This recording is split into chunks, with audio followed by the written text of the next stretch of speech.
लोगों की क्या है? सबसे बड़ा प्रतिक्रिया क्या है जानते हैं? आज हमें जो नया संविधान दिए गए, जिस संविधान को हाथ में लेकर अंदर घुसे, उस संविधान को प्रियम्बल में सेकुलर सोशलिस्ट ये शब्द नहीं है। We the people of India having resolve to constitute India into a socialist secular sovereign democratic republic, उसमें सेकुलर और सोशलिस्ट नहीं थे। हम जानते हैं कि ये दोनों शब्द शामिल हुई थी 1976 में अमेंडमेंट की बात।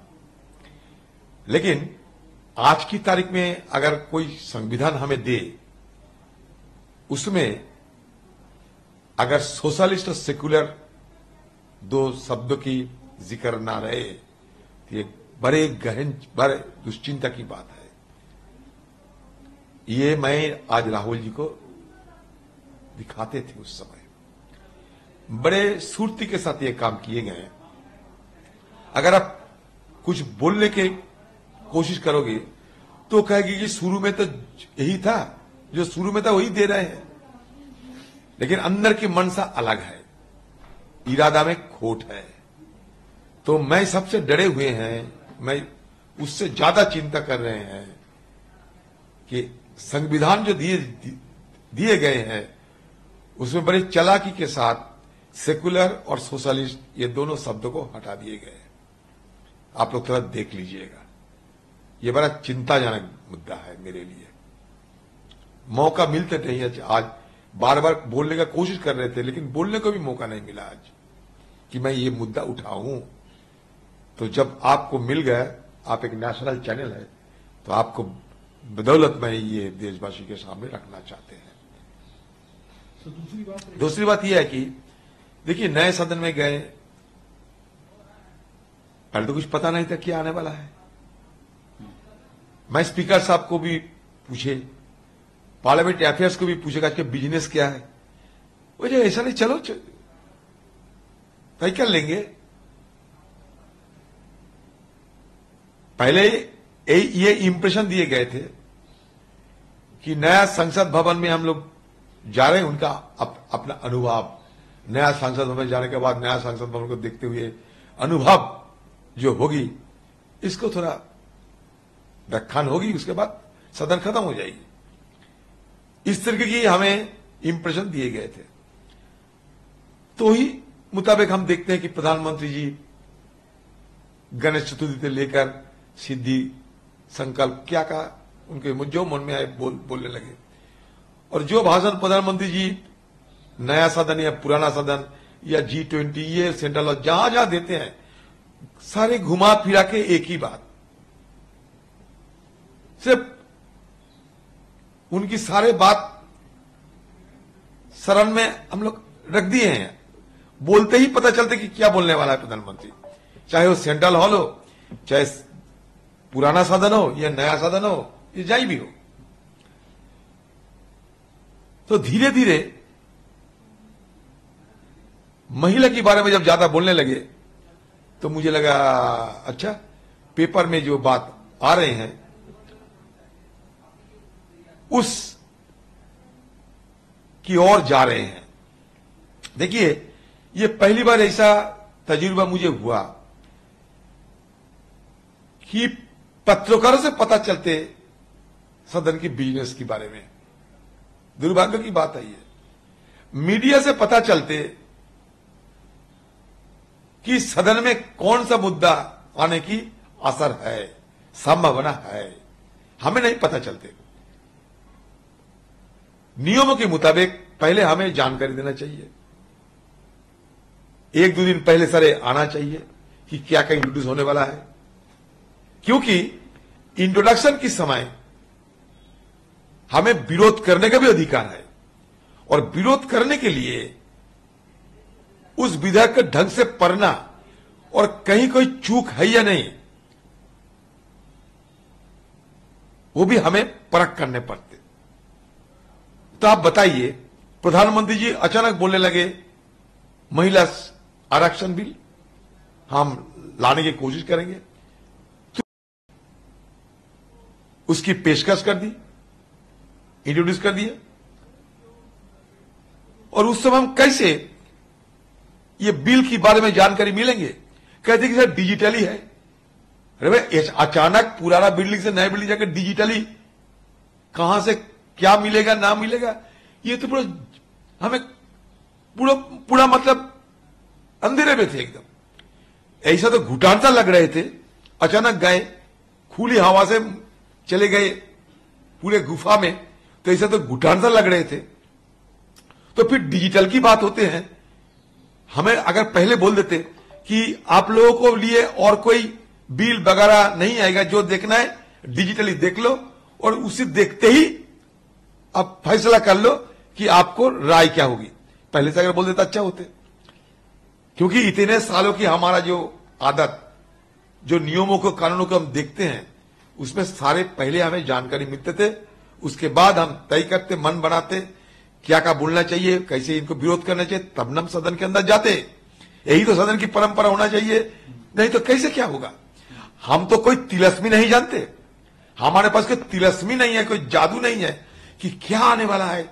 मोदी जी की मन की बात क्या है, मोदी जी देश की लोगों को मन की बात बोलते हैं, मोदी जी की अपना मन की बात क्या है उसका जानकारी हमें नहीं है। तो इस तरीके से सारे विपक्ष को झांसा देकर, मैंने जरूर ये बात कहूंगा, सारे विपक्ष को झांसा देकर हमें गुमराह करने की कोशिश की और बाहर आके उनकी मंत्री, महिला मंत्री अनाप शनाप निहायती बेजुल बात करने लगे। मैडम को कैसे पता चलेगी कि आज बिल आने वाला है? एक नंबर, ये बिल की पेश होना और बिल को पास होना, मतलब पारित होना, दोनों में फर्क है।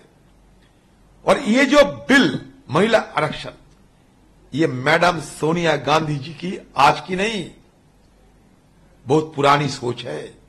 यूपी के जमाने में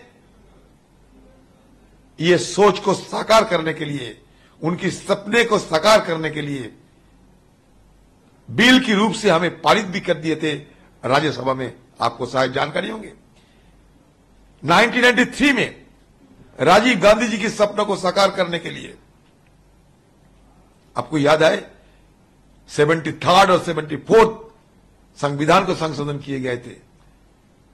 नगरपालिका, पंचायत, और पंचायत राज दोनों में महिलाओं के लिए 1/3 मतलब 1/3 संरक्षण की व्यवस्था की गए थे। मतलब शुरुआत तो उस समय से हुई, हमारा सोच तो उस समय से शुरू कर दिए हम लोग। मनमोहन सिंह के जमाने में सोनिया गांधी जी जब यूपी की चेयरपर्सन थी, उसी की रिकमेंडेशन के मुताबिक हमारे जो यूपीए के चेयरपर्सन, उनकी जो कमेटी, मतलब सरकार के साथ तालमेल करके जो कमेटी बनाए गए थे, इसके तहत उस समय ये बिल पारित हो चुके थे। तो हमारे दिलचस्पी है इसलिए कि ये बिल हमारे ही पार्टी के नेत्री मैडम सोनिया गांधी की सोच की एक उपज है।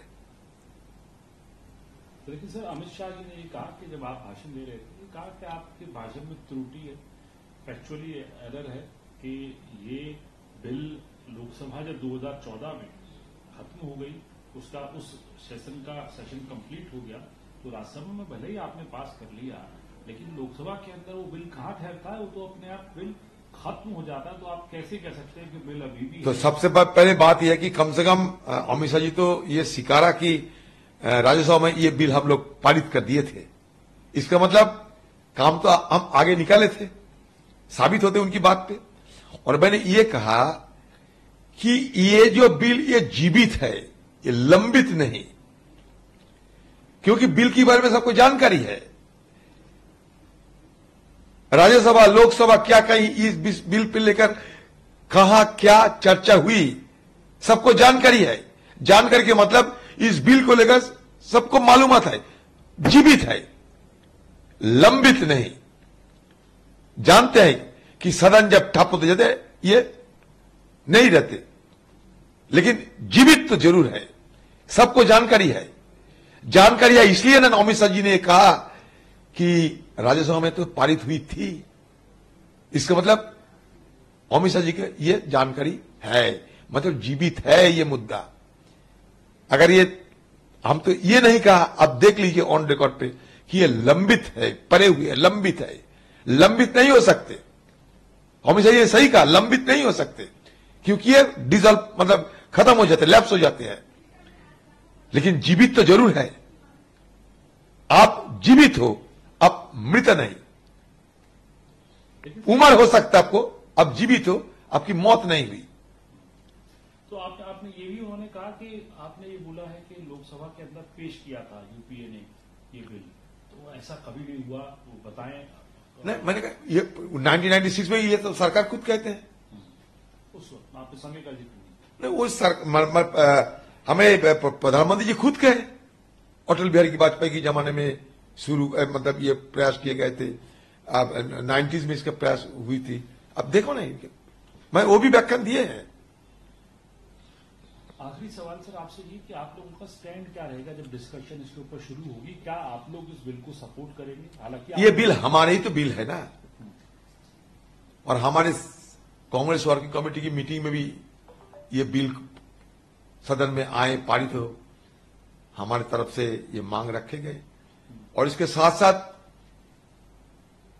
अदर बैकवर्ड क्लास, इनके लिए भी संरक्षण की बिल में अलग जगह हो, ये भी हमारी तरफ से मांग रखा जाएगा। सर एक और बात, जो आपने स्मृति ईरानी जी की बात करी, तो स्मृति ईरानी जी ने कहा कि सोनिया गांधी वहां नहीं रहती हैं। ये चली सीरियसनेस की बात दिखाती है कि गांधी परिवार सिर्फ अपनी महिलाओं के लिए सोचता है, तो राहुल गांधी पीठ दिखाकर चले। राहुल गांधी थे क्या दिखाएंगे? किसको पता है कि क्या आने वाला है? हमको जादू तो नहीं जानते कि सरकार की तरफ से क्या का बिल आने वाला है, हमें कैसे पता चलेगा? ये सब बेबुनियाद फिजूल बात कहने की कोई जरूरत नहीं थी, लेकिन उनको कहनी पड़ेगी। और दूसरी बात तो मैंने कह दिए हैं, ये सपना सोच सब मैडम सोनिया गांधी जी की है।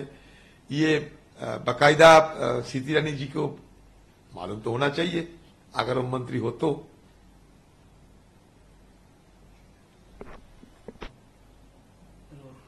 सर आप लोग जो इस बात का आप कह रहे हैं कि टाइमली नहीं मिला बिल, लेकिन बीजेपी कह रही है कि कांग्रेस विरोध की इस बात का कर रही थी। बड़ा दुर्भाग्यपूर्ण बात है, यूनानिमसली इस बात। अच्छा, बात यह है कि मोदी जी और बीजेपी पार्टी की अगर इतना दिलचस्पी ये महिला आरक्षण में अगर रहते, तो लगभग 9 साल तो गुजर चुके हैं ये लोग सत्ता पे। क्या उसका पहलू का जानकारी नहीं थे कि हमारे देश में महिलाओं के लिए महिला आरक्षण बिल की चर्चा हुई थी, राज्यसभा में पारित हो गई थी, लोकसभा में हम पारित नहीं कर पाए। सारे तो इतिहास उनके जानकारी थी, मालूमात थी। तो अगर उनकी इतना दिलचस्पी अगर रही होगी और सही मायने में अगर दिल से चाहते भी थे अगर, तो 9 साल गुजरने के बाद जब चुनाव आने वाला है अगले साल, तो सारे याद अभी आए और महिलाओं के लिए आप आंसू बहाने लगे। ये तो मगरमच्छ के आंसू बहाना है। ये क्रोकोडाइल टीयर्स आप करने लगे महिलाओं के लिए। तो इतने साल क्यों गुजारने दिए आपने? किसने आपको रोका था कि महिला संरक्षण बिल अभी नहीं लाया जाए? किसने रोका था आपको? जब सारे देश में मांग उठ गए हैं, कांग्रेस की अगुवाई में सारे देश में हर स्टेट में महिला आरक्षण के लिए जब मांग उठा रहे हैं हम लोग, सदन के अंदर सदन के बाहर विपक्ष हर तरफ से जब ये मांग रख रहे हैं, तो ये सरकार को ये नींद टूटी और अभी खुद को बचाव करने के लिए वो भी तोल मोल तरीके से, हां या ना तरीके से ये बिल को